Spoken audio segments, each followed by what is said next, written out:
I don't think most people are going to realize the seriousness of the silver shortage until it's way too late. We're talking about an insufficient supply of silver for the world going green, meaning 5G towers, electric vehicles, solar panels, all of that will be thrown out the window with the lack of silver. But what makes this situation so dangerous is the many different factors that will keep that from happening. It's not as simple as, oh, let's just produce more silver.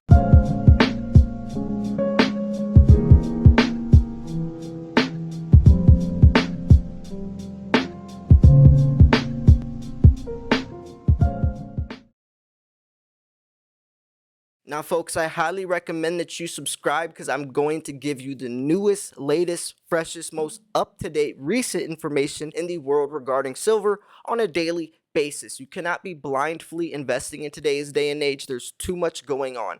I'm always going to give you the scoop because you got to be kept in the loop. Now, I've been covering the silver shortage for many years on this channel, but it wasn't until Joe Biden got in office and really started stressing the green revolution when I realized how serious and devastating this whole situation could be.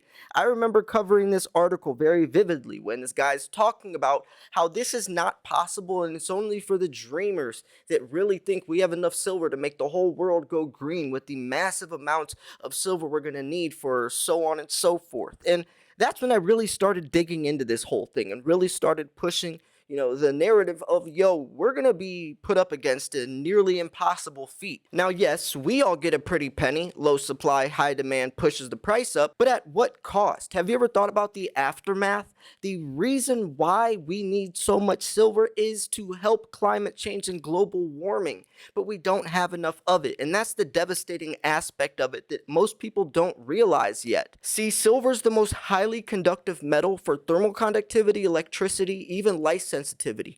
Nothing is going to be able to come up and just replace silver. We're talking about an element on the periodic table here. Copper's a close second in terms of conductivity, but the quality is nowhere near. Plus, solar panels have a very short lifespan. But like I've explained before, new situations are going to arise to call for even more silver. And now, this situation has came to the surface, which is the amount of silver needed in war. When you realize how much silver is needed in one single missile, I think you're going to start seeing the bigger picture here in terms of how devastating the silver shortage truly could be for the world. Escalate into a more severe military situation from an industrial level that impacts silver in a number of ways. First and foremost, war is good for silver. As cynical and as deranged as that sounds, correct me if I'm wrong, but a number of weapons, including Tomahawk missiles, use a lot of silver. We were chatting about this earlier, and about 500 ounces of silver goes into each Tomahawk missile. So what is the industrial case for silver in a war climate? Yeah, well, first off, what a waste of silver. Having that silver spread all over the place is a terrible use. I'd rather that silver go into, the green energy, the green movement, and, electrifying the planet in ways that we're trying to accomplish. But, it is, you're right, used in a variety of military weapons and tools, from navigation systems to the weapons. And, it's just one more, use of the metal. We're seeing solar panels, we're seeing electric cars, now we're seeing military weaponry. On the flip side of that is the industrial use of silver may decline if we do see a global recession as a result of this conflict, if it doesn't spiral into a military escalation any more than it has, or even if it does. Certainly there's going to be an economic impact from these sanctions. And one could assume that that would lead to an economic slowdown. We were already sort of toying with the possibility of a recession prior to this. What would that mean in terms of traditional silver demand on the industrial use case for everything from cars to fridges to electric appliances? Do you see that hampering that demand? Well, hopefully this stays regional. God forbid this gets more broad, throughout Europe and elsewhere around the planet. But, if it stays regional, I think, still the demand is there for solar panels. I've seen numbers as high as 140 million ounces of demand in the solar industry. We're likely going to approach 100 million ounces of demand in the automotive sector this year. These industries are moving fast to electrify the planet and get fuel combustion cars off the surface of the earth. So I don't think that's going to stop unless this war really escalates out of control. On one of the fundamentals driving silver, solar panels, is this move to clean energy, just referenced solar panels. Mm-hmm. One of the issues that has come up, that has been highlighted, is, of course, the major dependence of oil and gas. And many are seeing this as a wake-up call to those that have been advocating to reduce oil and gas and fossil fueled energy, saying that perhaps this has been too aggressive a move, and it's time to scale it back a little bit, to slow down the move away from fossil fuels, and that perhaps that pushes the targets for going green a little further off on the horizon, that the restrictions on oil and gas may be loosened in response to this. Does that have a near-term impact on the price of silver? Well, it's hard to say. I think that you're right. I think that thesis is coming out more, among the experts, that the new Green Deal and, going green is not going to be as easy or quick as some politicians would like it to be. Getting off oil and gas, it's a great goal, but it's not going to take 10 years or less. This is a 50-year process to change the electrical grid on the planet. And that's going to take a lot of silver and a lot of copper and a lot of other metals to accomplish that. And I think the politicians are being unrealistic. Now, Michelle McCory and Keith Newmar both hit the nail on the head in regards of the silver shortage and how devastating it could be. And Keith Newmar, the last word he said in that was unrealistic. The governments are being unrealistic. And that's what I also try to stress. The whole narrative that I try to bring up to the surface in front of you is all how impossible this feat really is and how serious it's going to be in terms of trying to go green. So they bring up a lot of good points. 500 ounces in a single Tomahawk missile. That is insane. And he even says, look at all that silver wasted that we could be using for these electric vehicles. And he even talks about the growing demand. But the most important thing is, as we're advancing this new digital technological era, imagine how much silver is going to be needed in 10, 15, 20 years.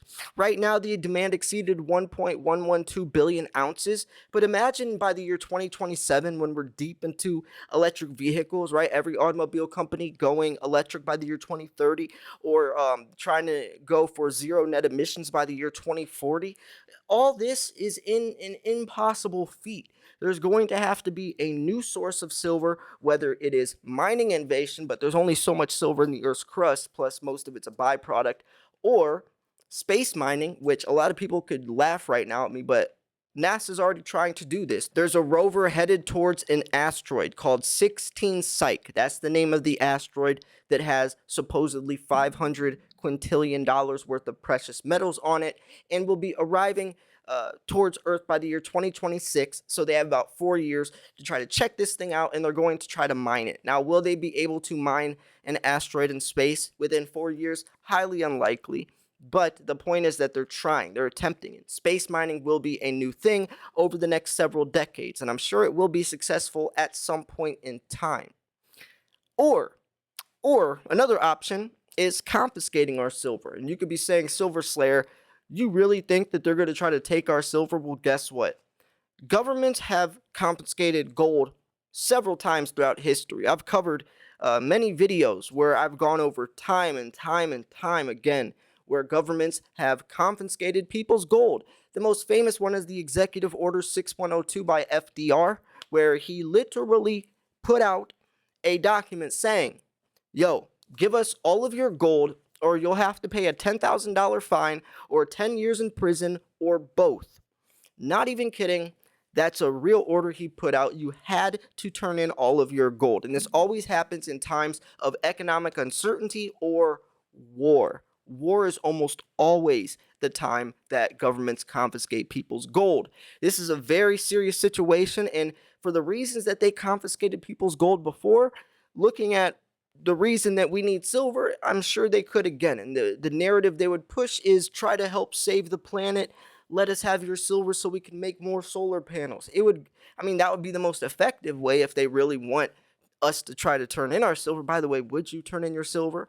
10 years in prison was back then, also $10,000 fine back in the 1930s. That's a lot of money in today's time if you want to incorporate inflation costs. So the point is that they need a lot of silver, and there just isn't a lot of silver left. Whether it's the industrial sector or the investment sector, everyone wants a slice of the silver pie, right? U.S. Mint record-breaking sales sold 5 million ounces the first month of January. So it's not just the 5G towers and all that, but it's also us, right? Everyone wants silver. Producers turn into consumers, the consumers turn into producers. People like you and I that want the silver will be selling it to the people that need the silver, but only when they realize its true value. We're not going to sell them short. We're not going to sell ourselves short. That's how it's going to go. That's, at the end of the day, the only logical outcome of this. That's the only thing. Are you going to sell your silver, though? A lot of people, when I do polls, are never going to sell. They're going to pass it down to their kids and grandkids. But I'm sure there is going to be a lot of people that are in this for a profitable situation. So just hang on. Buy it and hold it. Anyways, though, what do you think about all this? What do you think about this Kitco article? I'm going to link this article or this interview in the description because they talk about a lot of other things. They talk about inflation and the Fed. This one that I cover, the section is war good for silver, but they also talk about electrification and silver. They talk about silver price fundamentals and the price outlook, and First Majestic Silver, which Keith Newmar is the CEO of. So very good interview. Like I said, Keith Newmar, David Morgan, those types of people, Mike Maloney, I idolize because they all understand the silver shortage and what I also try to represent and portray, that message I try to portray on my channel as well. So shout out to them. This is a great interview. I would be honored to interview either one of those people, right? Michelle McCory or Keith Newmar or David Morgan or Mike Maloney, right? There's just so many situations at play, and there's so many other factors, like I said, that would lead up to this. It's not as simple as, oh, let's just boost production, right? That's just the surface level. It's kind of like an iceberg, how you see the tip of the iceberg, and it's the common knowledge and just the logical explanations that you would think. But then below the iceberg, there's this whole other, situation going on. And the worst part about that is it's not just one situation. We're talking about X, Y, Z, and more than that. A, B, C, D, E, F, G. I could say the whole alphabet. But the end of the day, like I said, is we will get a pretty penny, but at what cost? So I'm going to wrap this video up here. If you thought this video was 1, educational, 2, informational, 3, at least entertaining, make sure to hit the like button. Also remember, silver prices right now are at $21.34. $21.34, and it's looking like prices are starting to hold their ground a little bit.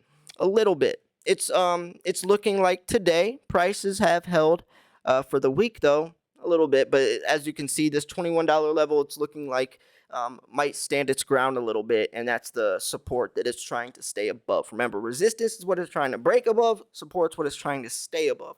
If it breaks below $21, it could get pretty nasty for a second, but that's just an opportunity to buy more silver, lower your dollar per ounce average.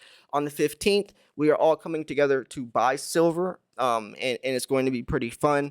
I'll buy some. I'll let you guys know what I'm going to buy. I'll unbox it. You can post your unboxings on my Instagram or whatever. Just don't go spam other channels. You can tell your friends and stuff on Wall Street Silver, whatever, but don't go spam other channels with it. That's my fault for even mentioning that you should post on other channels' comments.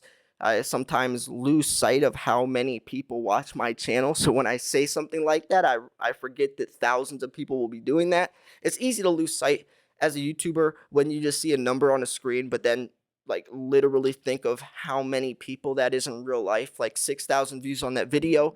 But to think about 6,000 actual people that just heard me tell them to, go comment, it's sometimes can be a little, it's easy to really honestly lose sight of that. And I'm sorry, but also just an misunderstanding of why we're doing this, which is trying to come together and all buy silver as a, just a data to really spread the word as prices are so low. So anyways, I'm gonna wrap this video up here. I do appreciate everyone for tuning in. If you thought this video was educational, informational, at least entertaining, make sure to hit the like button because I do post daily videos. A lot of great content I've been putting out lately. Some really, really good stuff. Some of the best content I've been making, and in my opinion, so far on this channel. So the last few 3-4 videos, I highly recommend you go check out. Some of them will be right there. So yeah, this was Silver Slayer. Thanks for tuning in. I'll see you guys soon. Peace.